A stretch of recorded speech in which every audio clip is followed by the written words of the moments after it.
The World of Dummies by Ellen Javernick. 1. Test dummies. Would you be happy to spend the day in cold water to test a wetsuit? Would you be willing to stand for weeks in a museum or store window?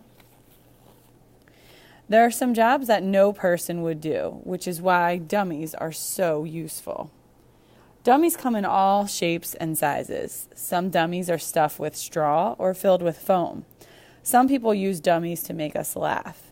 These people can talk without moving their lips, and it looks as if the dummy is speaking. Some dummies have a computer inside them so that they can talk. Luckily, dummies can't think. If they could, they would say no to most of their jobs, like being a crash test dummy. Car makers use dummies in crashes. This helps them to learn how they can make safer cars. The dummies are built so that the things that happen to their body are the same things that would happen to a person's body. Car makers also use crash dummies that are shaped like pregnant women. This helps them figure out how they can make cars safer for unborn babies. Learning from dummies. One of the busiest dummies is named Annie. She helps millions of people learn what to do if someone stops breathing. Annie has a pretend heart that can stop beating. People learn how to push on her chest to make her heart go again. People also practice breathing into Annie's mouth.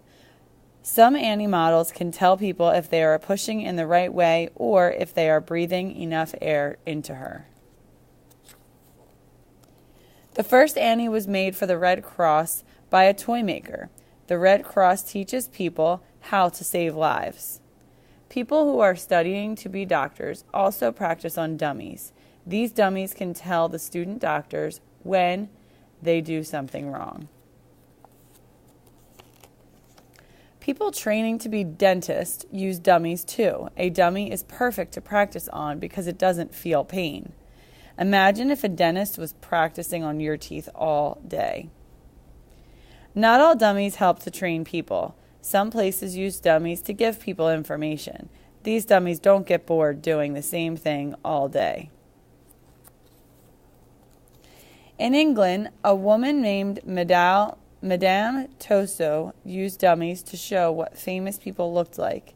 Madame Tussaud opened a museum of wax dummies in 1835.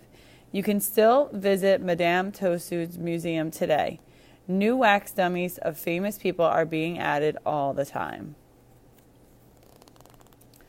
Store dummies. Dummies that are used to display clothes are called mannequins. The first mannequins were used in store windows in the 1880s. It took a while for people to get used to seeing bodies in a store window.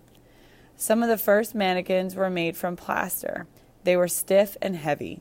Other mannequins were made from wax. Sometimes they melted. Some mannequins were made from paper and glue. If they got wet, they fell apart. Mannequins are good for business because people notice them. Today's mannequins are lighter and made from plastic. They have arms and legs that move and bend. Mannequins also help dressmakers to make clothes the correct size. They use dummies that are the same size as their customers. Dummies that fool people. Dummies that fool people are not new. Dummies have been fooling people for more than 4,000 years. Around 2,000 years ago, the Emperor of China said that he wanted an army of clay soldiers to guard his tomb after he died. It took several years to make the army. Thousands of workers made about 7,000 soldiers. They also made horses for some of the soldiers. The army and the tomb were found in 1974. The tomb has never been opened. There is a story that says the tomb has crossbows behind its doors. If anyone tries to go into the tomb, the crossbows will fire at them. It's thought that the Egyptian kings were the first people to use dummies around 4,000 years ago. When an Egyptian king died, he was buried with his treasure. His body was hidden in a secret room of a pyramid where people wouldn't find him. A dummy of the king was then put in another part of the pyramid that was easier to find. Treasure hunters would think that this dummy was the real king. They wouldn't look any further for the treasure, and so it was safe. Dummies have been good workers for a long time. They do difficult or boring jobs without complaining. They don't get paid, and they never get sick. So the next time you see a dummy, think about the job it is doing. Is it a job that you'd like to do?